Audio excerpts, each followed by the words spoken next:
La última enfermedad que vamos a ver en esta clase es una enfermedad muy frecuente que ataca gran cantidad de plantas de todo tipo y también las forestales, que se denomina oidio, también conocido como cenicillas o con el nombre mildiu pulverulento. El término oidio hace referencia tanto a la enfermedad como al signo característico que tiene esta enfermedad. Este signo desarrolla un micelio de color ceniza que le da el otro nombre a la enfermedad como cenicillas, y la fase esporulante del signo es lo que le da el nombre a la enfermedad como mildiu pulverulento, porque la masa de esporas, que vamos a ver que son conidios que se forman, le dan un aspecto pulverulento a las hojas atacadas. Y de ahí viene el nombre mildiu pulverulento. El término mildiu es un término de origen inglés que hace referencia al rocío, pero en este caso no es un rocío húmedo, sino un rocío seco y con aspecto de polvo, pulverulento. Todos los oídios están ocasionados por un grupo de patógenos que son las comicota de la clase Plectomycetes, o sea que la fructificación que se forma va a ser un cleistotecio, y todos pertenecen a un solo y único orden que se llama Ericifales. Hablar de ericifales y de oídios no es exactamente lo mismo, pero sabemos que cuando tratamos de ericifales estamos hablando de hongos patógenos que causan esta enfermedad denominada oidio. Y acá en la fotografía observamos el caso de plátanos plantados en la Ciudad de México, fuertemente defoliados por presencia de los oidios. El síntoma característico en hojas en este caso de robles, es el amarillamiento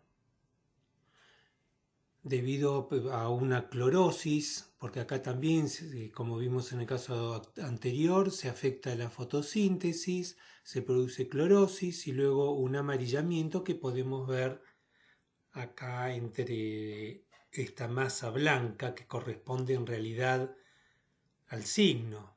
El signo es un micelio que crece externamente a la hoja en forma muy abundante y que le da el color blanquecino o color ceniza en algunos casos, le da a la hoja un color de este tipo que es muy característico de los oídios. Este micelio, como vamos a ver, luego se tabica para formar una gran cantidad de conidios. Acá observamos otras plantas atacadas por oidio. Mayormente cuando encontramos el oidio no observamos el síntoma, sino que observamos el signo, dado que este micelio que crece abundantemente sobre la hoja la cubre y se tapa el síntoma propiamente dicho en la hoja. Pero acá lo podemos observar en unas hojas de roble que observamos un amarillamiento, un necrosamiento, tanto en la cara abaxial como adaxial, que se corresponde con el ataque del oidio. Y acá observamos otras hojas en las cuales se ha limpiado, digamos, se ha sacado al signo, que es superficial, y observamos el daño que ocasiona en la hoja. verificado como una clorosis, amarillamiento y finalmente necrosis, como podemos observar, de parte de la hoja. Cuando aumenta esta zona necrosada se produce la defoliación prematura del árbol, que es la estrategia que usa el árbol para desprenderse de estos órganos atacados.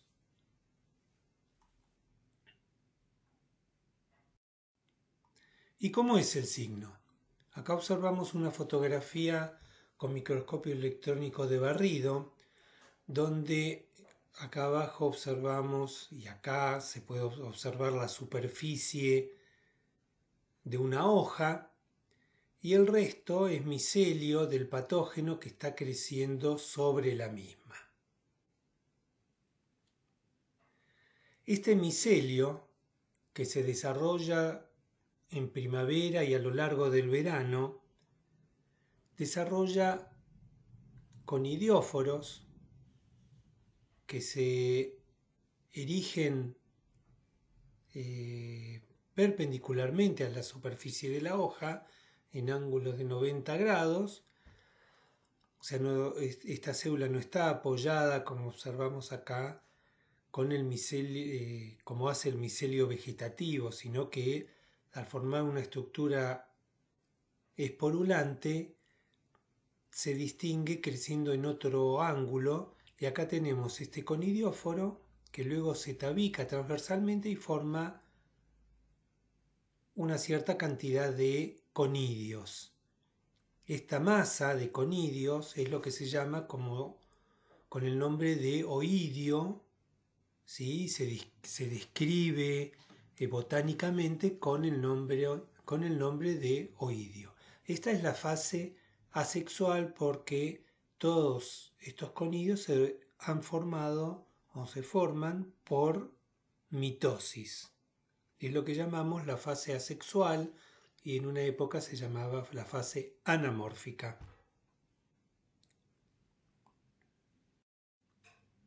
Acá observamos fotografías de los mismos, los conidióforos formando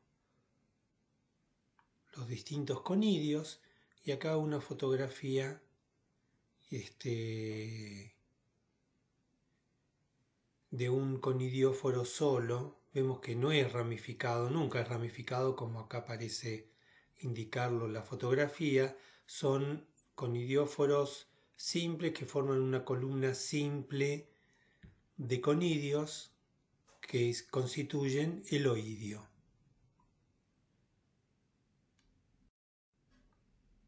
Acá observamos cómo se desarrolla la formación del oidio. Este patógeno tiene la característica de que al formar gran cantidad de oidios que son superficiales a la hoja, tienen una gran capacidad infectiva por acción, por dispersión, básicamente a través del viento.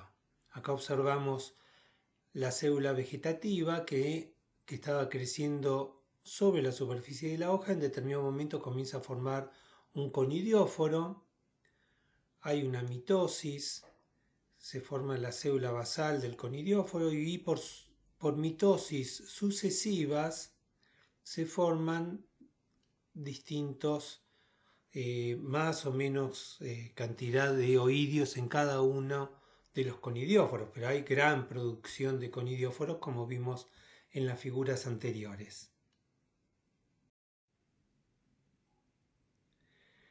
Estos conidióforos, como dije, son prácticamente en todos los casos simples, rara vez se ramifica como se observa acá, y observamos que la cantidad de conidios que se forma puede variar, incluso la célula terminal, la de la cabeza, la que llamamos la apical, puede tener una morfología distintiva particular. Acá tenemos un oidio germinante, incluso una parte acá ya ha formado un apresorio porque va a producir la infección. La infección puede ser directa, penetrando directamente y atravesando la cutícula e infectando la primer célula de la epidermis, o bien puede ser infectando a través de estomas, una abertura natural. Y acá observamos cómo infecta. Vemos que el micelio crece apoyado sobre la hoja y eventualmente, como se observa acá, por penetración directa, acá, acá y acá se observa penetración directa, acá se observa penetración a través de estomas por aberturas naturales. Este patógeno penetra la célula, en este caso está atacando la célula de la epidermis de la hoja, la penetra y forma un austorio, en este caso un austorio globoso. En este caso observamos un austorio intensamente ramificado, y en el caso de que penetre a través de los estomas, el micelio sigue desarrollándose, pero rápidamente busca producir austorios, dado que este patógeno es del tipo biótrofo y necesita sí o sí nutrirse de células vivas. En este caso, a diferencia de lo que vimos en el torque, sí se forma un austorio, que es característico de algunos patógenos que son biótrofos. En el caso del torque que vimos anteriormente, no se forman austorios y habíamos visto que el micelio queda restringido en su crecimiento a la zona subcuticular, en el caso del torque de la lenga. En otros crece intercelularmente en el mesófilo de la hoja. Entonces,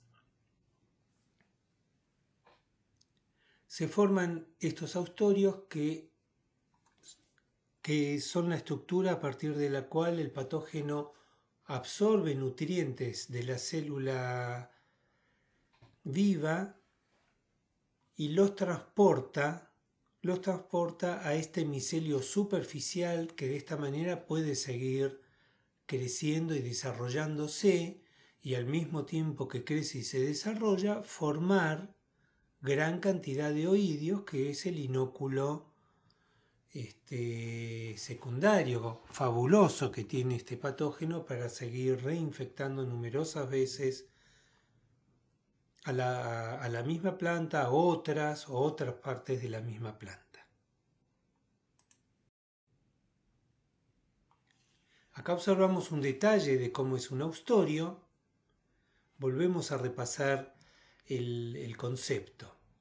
Acá observamos el micelio del patógeno, acá ha formado un apresorio, acá está creciendo sobre la superficie de la hoja, se forma un apresorio y acá observamos penetración directa para infectar una célula epidérmica. ¿Y qué observamos? Vemos que a partir del apresorio se forma una ramificación, que es la célula infectante, la célula hifal infectante,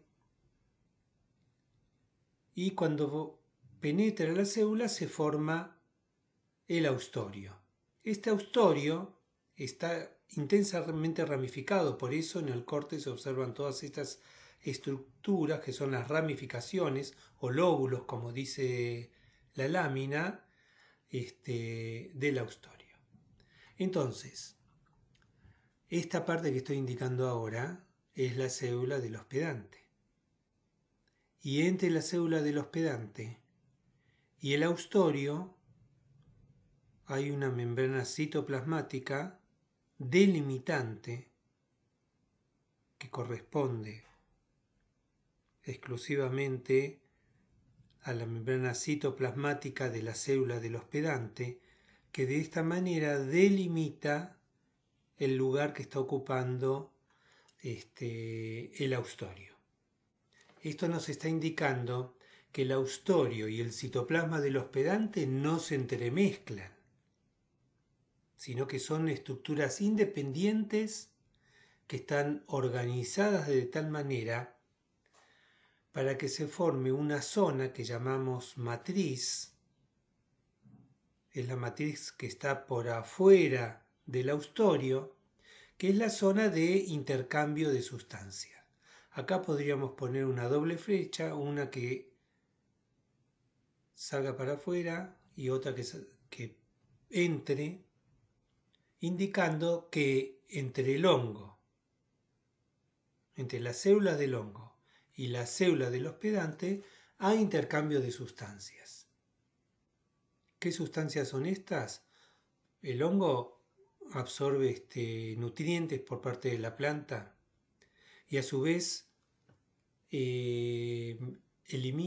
saca hacia afuera, hacia la célula del hospedante, metabolitos de distinto tipo, ya sean enzimas o de metabolitos que llamamos secundarios, que de esa manera controlan la batería fisiológica que tiene la célula del hospedante y se aprovechan de esta manera del hospedante.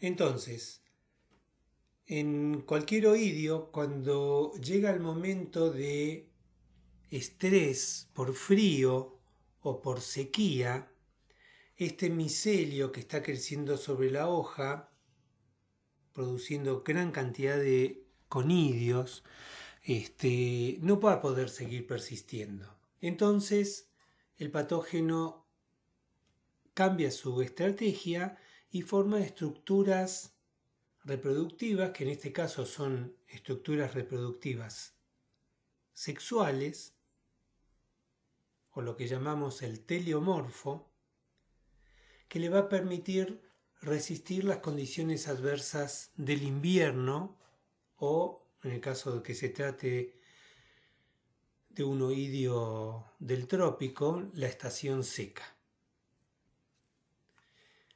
Como dijimos, la estructura característica es un cleistotecio. Acuérdense que este patógeno pertenece a la clase Plectomycetes dentro de la Ascomycota y típicamente es una estructura cerrada que es un cleistotecio. Este cleistotecio acá está roto, adrede, pero es una estructura esférica con una pared de células de hongos, o sea, una pared, no es una pared celular, sino que son células, un tejido que forma en su conjunto muchas células que forman una pared externa con una morfología de cleistotecio.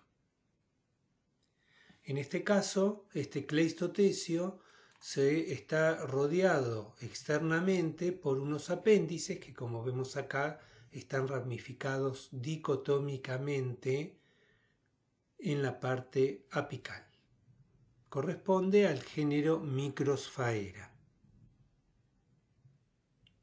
y constituye la estructura de resistencia de este patógeno.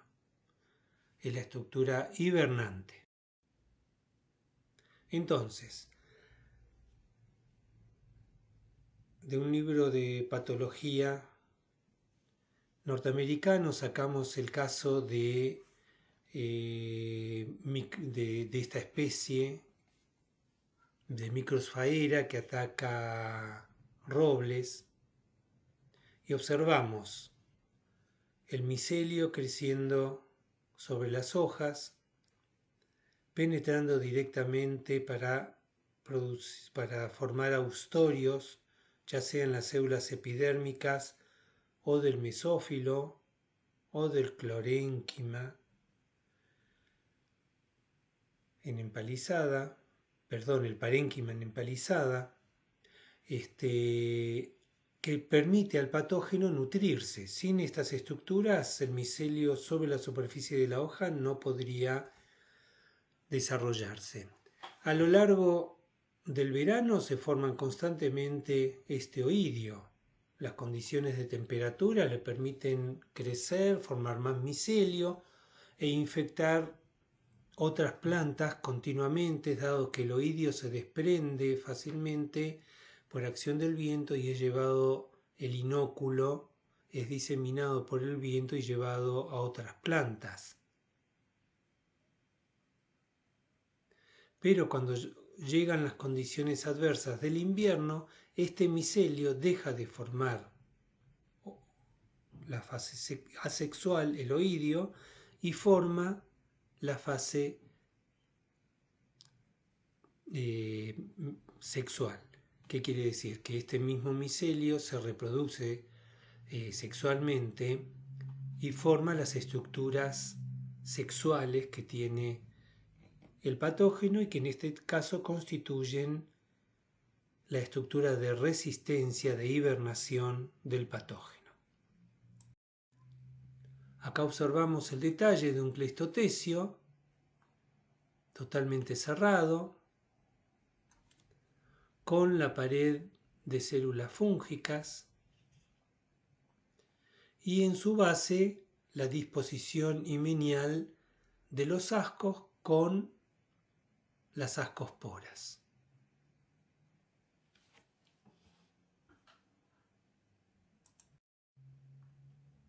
Acá otra fotografía de un género que se llama Podosfaera, donde el cleistotecio tiene en su interior un solo asco, y acá podemos distinguir claramente las 8 ascosporas que lo constituyen. La morfología del cleistotecio, o sea, de la estructura de reproducción sexual, de hibernación, es muy útil para poder hacer el diagnóstico del agente, el reconocimiento del agente etiológico y poder hacer un diagnóstico apropiado. Básicamente, los cleistotecios son todos redondos y de forma similar, pero se distinguen por el número de ascos en el cleistotecio. Acá abajo observamos que pueden ser uno o pueden ser varios, y además por el tipo de apéndices que tienen. Estos pueden ser miceliares o pueden terminar con un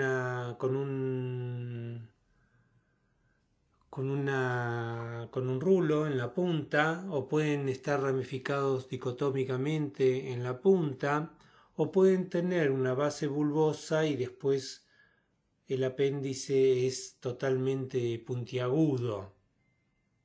Entonces la combinación de estas morfologías definen los distintos géneros, que no son muchos, que hay dentro del orden Ericifales. Así tenemos los géneros Erícife, que ataca el roble, Uncínula, que se encuentra en Notophagus, Microsfaera, en álamos, haya, fresno, maple, plátanos, Filactinia, roble, álamo, fresno, maple, Erícife en el roble, Podosfaera en el cerezo y así sucesivamente.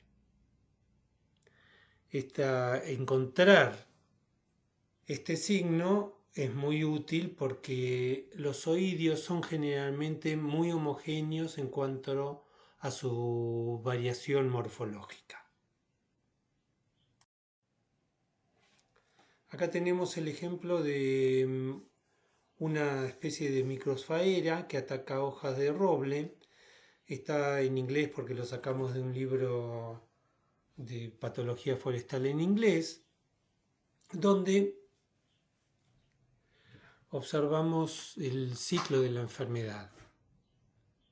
En este caso vamos a partir de la fase sexual, una vez pasado el invierno, y justamente por la acción del frío, la humedad, al final del invierno el cleistotecio se abre, quedan expuestas las ascosporas y estas ascosporas son liberadas y llevadas por el viento.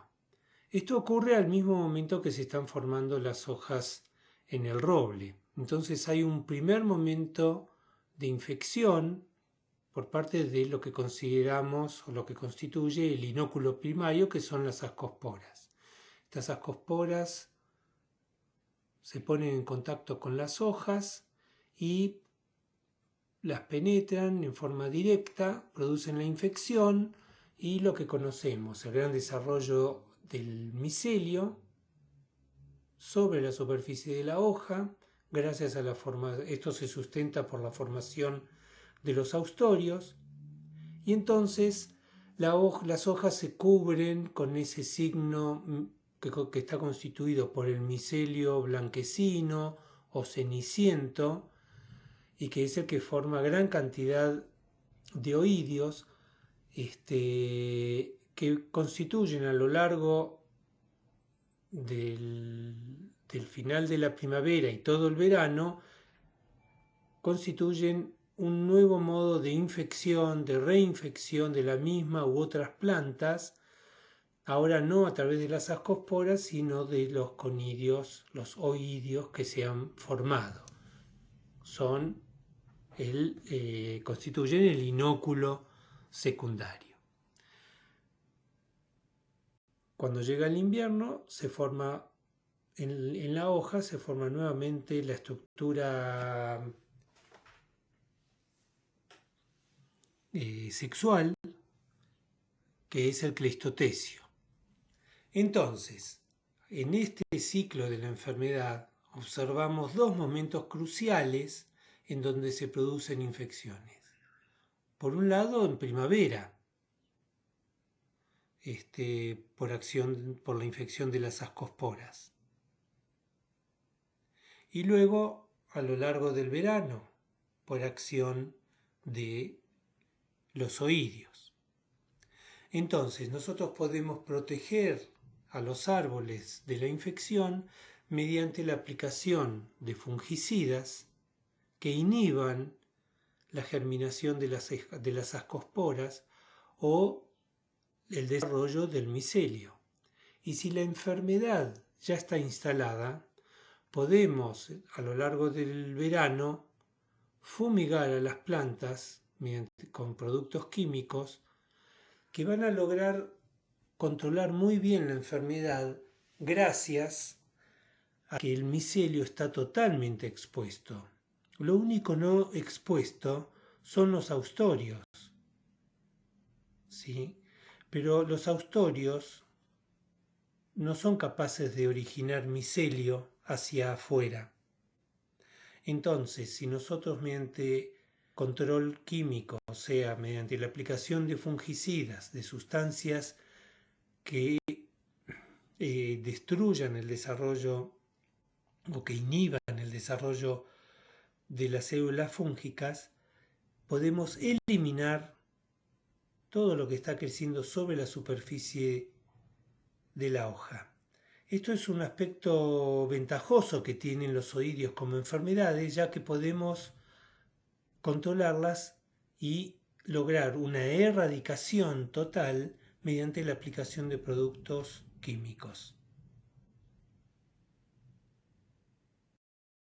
En Argentina encontramos oídios de importancia forestal, pero rara vez en plantaciones, sino en situaciones de árboles que están en cultivo.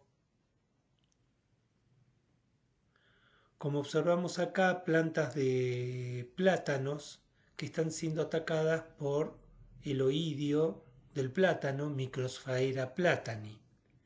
Observan en este árbol todas estas partes blancas, son hojas, corresponden al signo de las hojas atacadas. Acá a la derecha observamos un detalle. Cuando el ataque es muy intenso, observamos cómo pierden vitalidad la hoja, se deforman, dejan de fotosintetizar, incluso los brotes de nuevas hojas intensamente atacados se deforman, ¿sí?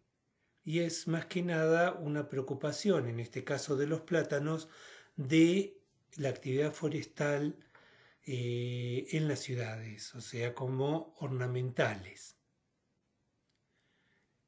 En Argentina, todas las ciudades que tienen plátanos plantados tienen este problema sanitario, el cual se controla ya sea mediante aspersiones con fungicidas. Acá están los distintos tipos de compuestos, pueden ser compuestos azufrados o bien fungicidas que llamamos sistémicos, que se aplican para que el árbol los absorba, como el Benomil, en el caso de que se trate de plantines en vivero. Los productos químicos cumplen una función erradicante, o sea que se puede realmente curar a los árboles mediante los productos químicos, dado que por el modo en que actúan y por el modo en que crece el patógeno, se lo puede eliminar totalmente. Por supuesto, cuando se trata de árboles ya muy desarrollados y la aplicación de fungicidas se vuelve impráctica, entonces se aplica lo que se hace en las ciudades, que es la poda de las partes afectadas. Hay que hacer evaluaciones visuales de qué partes del árbol están afectadas, y una forma de eliminar inóculo, así como el patógeno en sí mismo, es mediante el control mecánico, mediante la poda y la eliminación de partes afectadas. En cambio, en viveros se recomienda, además de la aplicación de fungicidas, la irrigación por arriba, para que no haya excesiva humedad, y el control de la fertilización para evitar la formación de tejidos suculentos. Bueno, para terminar, les dejo acá 3 páginas que pueden consultar en internet sobre oidios de importancia forestal. Así que todo esto lo vamos a discutir posteriormente en clase.